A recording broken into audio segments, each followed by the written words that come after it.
I'm Trey Guillotine, and today I'm talking about the strong and weak points of Watch Dogs 2. Let's geek out.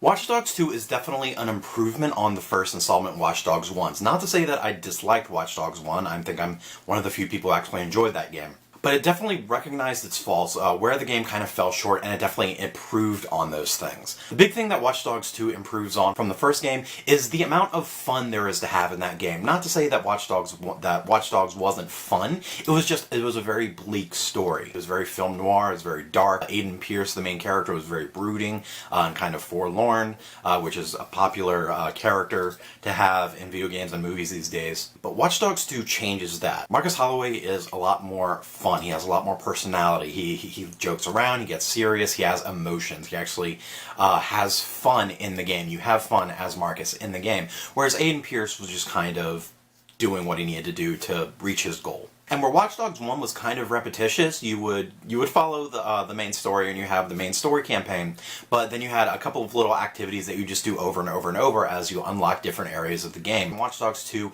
you have a lot of other side missions that actually have their own stories of themselves. That makes it a little more interesting. Some are really fun, some are actually really dark. But there's a lot more to do, and it doesn't feel like you're just doing the same thing over and over and over again, especially since they took out their level structure of unlocking a zone and then seeing what activities are there. You have to unlock these activities by getting close to them. You have to explore. You have to see what San Francisco has to offer to unlock all of the activities. And some of them are just really fun activities that you can do on the side, and some, like I said, are side missions that have their own stories. Where Watch Dogs 2 kind of falls short, in my opinion, is its story. Whereas Watch Dogs 1, there was a very streamlined story. You had a goal, you had a mission. You were trying to find the people who attacked you and your family, and you kind of get caught up in this conspiracy that was still very relevant to what was going on and your ultimate goal. In Watch Dogs 2, the story is you're a part of DedSec and you're trying to take down Bloom. You're trying to take down the system. And you do this through a lot of different ways, through pranks, through actual exposing of criminal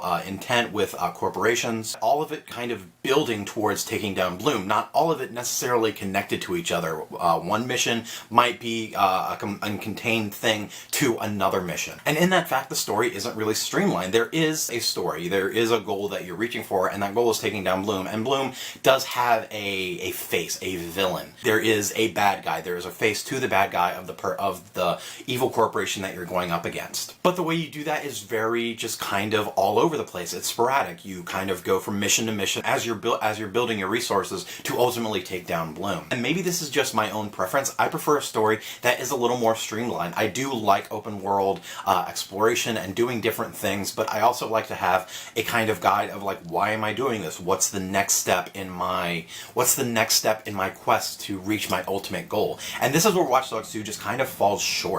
Now, as Watch Dogs is an Ubisoft game, the first Watch Dogs was very connected to the Assassin's Creed universe. There's Watch Dogs stuff in Assassin's Creed Black Flag, and there's Assassin's Creed Black Flag stuff in Watch Dogs. They came out around the same time. So something I was looking forward to in the game was finding the connections to the Assassin's Creed universe, and I've only really found one. And that connection is very meta. And Ubisoft with Assassin's Creed and Watch Dogs have been getting very meta, as in Ubisoft is in the universe that is in the shared universe. Ubisoft is the game company that's working with Abstergo to create the Assassin's Creed games for Abstergo so people can play them and unlock the historical artifacts through their own exploration of the game. And it's not really a game, it's more of their little science experiment. There is a conversation between an Ubisoft employee and, I'm thinking, an Abstergo employee, one of the people in charge, talking about the leaks between Unity and Syndicate and something called Osiris. So Osiris may be the next Assassin's Creed game, it may be something completely different, it may not even be real, but that's the only real connection I've found between Ubisoft and Abstergo in the Watch Dogs 2 game, so I'd be interested to see if anyone else found any more. I think it's definitely an improvement on the first game, which was very just kind of dark and very kind of bleak, and this definitely improves on that. It's a lot of fun. What aspects did Watch Dogs 2 fix from Watch Dogs 1? Let me know in the comments. And a bonus question, have you found any other connections to the Assassin's Creed universe in Watch Dogs 2? Let me know in the comments, and follow me on all the internets. Check out templategeek.com to see content from me and from other creators. If you like this video, give it a thumbs up and share it around so others can join in the conversation. And check out my Patreon if you want to support more of my future content. Subscribe to my channel so we can geek out some more. Thanks for watching, and have fun. 1. So Captain America, Thor, Hulk,